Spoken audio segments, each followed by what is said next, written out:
পিতামাতার সঙ্গে যেই লোকটা খারাপ ব্যবহার করবে, এমন লোকের দিকে যিনি তাকাবেন না, দয়া দেখাবেন না, মায়া দেখাবেন না, কথা বলবেন না, তিনি কে? এখন এরকম সন্তান দুনিয়ার মধ্যে কম না বেশি? আহারে, অধিকাংশ যুবক রাত 2টা-3টা বাজে এই সময় পর্যন্ত মোবাইল টিপে। বাপ আইসা যদি কয় বাজান রে একটু ঘুমাস না, কার দূর, তুমি কি বুঝবো, যাও যাও তুমি ঘুমো। আপনি যে কথাটা বুঝাই দিলেন বাপেরে, বাপে না বুঝছে আপনার বাপ হয়েছে, না বুঝছে আপনার বাপ হয়েছে, আপনার কাছে মনে হয়? বেটা সব বুঝে, আর মনে মনে কয় ফুলারে কপালটা তো ফুললি, বুঝবি কয়দিন পরে। ঠিক তখন বুঝে আসে না। বাপের হোটেলে আপনি খান, বুঝবেন কেমনি? 30,000 টাকার মোবাইল চালান। 30,000 তো কম কইলাম, যুবক ফুলাফান দামি দামি মোবাইল না, এরকম ছেলেপেলে আছে? দূরবীন দিয়ে এখন খুঁজে পাওয়া যাবে না, সব দামি দামি মোবাইল চালায়। পিতামাতার সাথে যারা ধমক দিয়ে জারি দিয়ে কথা বলবে, এমন সন্তানদের দিকে যিনি তাকাবেন না, কথা বলবেন না, দয়া দেখাবেন না, তিনি কে? এবার একটু মা বাপকেও নসিহত করি। মা বাপ যারা এখানে বসছেন, সন্তানদেরও হক আছে। অনেক বাপ কথায় কথায় সন্তানদের বদদোয়া দেন, তোরে দিয়ে কিচ্ছু হবে না। অনেক মা সন্তানকে বলেন তোরে দিয়ে কিচ্ছু হবে না। কোনদিন এই কথা সন্তানকে বলবেন না। ওমর রাদিয়াল্লাহু তাআলা আনহুর জামানায় ওমর রাদিয়াল্লাহু তাআলা আনহুর কাছে এক ব্যক্তি এসে বিচার দিলেন, আমার সন্তান আমার সঙ্গে বেয়াদবি করে, তার কি শাস্তি হবে? হযরতে ওমর হকের ব্যাপারে কত কঠিন চিন্তা করে ডাইকা নিয়ে আসছে, ছেলে দিকে তোর সাহস তো কম না, আমার রাজ্যে আমার তত্ত্বাবধানে থেকে বাপের সাথে বেয়াদবি করার সাহস কত? ছেলে থরথর করে কেঁপে বলতেছেন, আমিরুল মুমিনিন, আমার কি কোনো হক? আমি আমার মা বাপের কাছে পাওনা ছিলাম? হযরত ওমর বললেন, হ্যাঁ, তুমিও 3টা হক তোমার মা বাপের কাছে পাওনা ছিল। কি হক সেগুলো? 1 নাম্বার হক হলো তোমার বাপ নেককার দিনদার একজন নারী বিবাহ করবে। কয় নাম্বার হক? আর একটু জোরে কোন।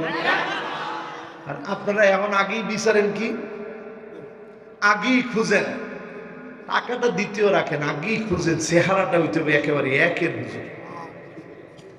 ওই একের যে চেহারা না, ওটা চরিত্রের দিক দিয়ে একের নাও হইতে পারে, ঠিক কিনা বলে? ফাদফার বিযাতিদ দ্বীন, আগে আপনি দিনদারিকে প্রাধান্য দেন। হতে পারে আপনার স্ত্রী কালো, কিন্তু আল্লাহ পাক জান্নাতি রমণীর এই ঘরের ভিতরে অজস্র বরকত আল্লাহ দান করে দিবে, ঠিক কিনা বলে? আগে সুন্দর খুঁজছেন না। হযরত ওমর প্রথমেই শর্তটা বললেন যে তোমার নেককার একজন মা তোমার জন্য পছন্দ করবে, তোমার বাপ, এটা তুমি প্রথম হক পাও না। 2 নম্বরে তুমি হক পাও না হলো তোমার বাপ তোমার জন্য সুন্দর একটা নাম রাখবে। এখন পোলাপানের নাম কি রাখেন? সেন্টু, মিন্টু, জনি, পাবেল, পায়েল, পায়রা, কোয়েল, ডিম। এরপর হইতেছে গলা কাটা মজিবর, মোহাম্মদপুরে একজন ছিল। এরপরে হচ্ছে মুরগি মিলন। এইরকম নাম রাখে পান থেকে আপনারা। এই জন্য দ্বিতীয় হক হচ্ছে সুন্দর নাম রাখেন। 3 নম্বর হক হচ্ছে আপনার সন্তানকে তাওহীদ শিক্ষা দিবেন। সন্তানটা চোখের পানিগুলো ছেড়ে দিয়ে বলল, আমিরুল মুমিনিন, আমার বাপ নেককার কোন মহিলাকে বিবাহ করে নাই। নেককার তো দূরের কথা, আমার মা চরিত্রবান না। 2 নম্বরে আমার সুন্দর কোন নাম রাখে নাই। 3 নম্বরে তাওহীদের কোনো জ্ঞান আমার বাপ আমারে শিক্ষা দেয় নাই, কোরআন হাদিসের কোনো জ্ঞান শিখায় নাই। আপনি যেখানে সন্তানদেরকে পড়াবেন, আগে সন্তানদেরকে কোরআনটা শিখায় নেন। এই বরকতে সন্তানের জীবনকে যিনি সুন্দর বানায় দিবেন তিনি কে? এই যে দেখেন আমাদের দেশের এক ভাই বিয়ে করছে নাকানি চোবানিয়ারিকো, মানে নাকানিয়ারিকো নাম আর কি। বেড়ার নাম হয়েছে ইমরান শরীফ, বিয়ে করছে নাকানিয়ারিকো, জাপানি নাগরিক। এখন মিডিয়া খুললেই নিউজ কি? নিউজ হয়েছে ইমরান শরীফ সাহেব উনি হয় কাঁদতেছে, না হয় কেক নিয়ে দৌড়াচ্ছে, না হয় কোর্টের প্রাঙ্গণে, না হয় থানায় থানায় ঘুরতেছে। ঠিক কিনা বলেন? এই সব নিউজগুলা তাদের পিছনে এখন ছুটছে, যেভাবেই হোক এই নিউজগুলো কভারেজ দিলে ভিউ বাড়বে। ঠিক না ভাই?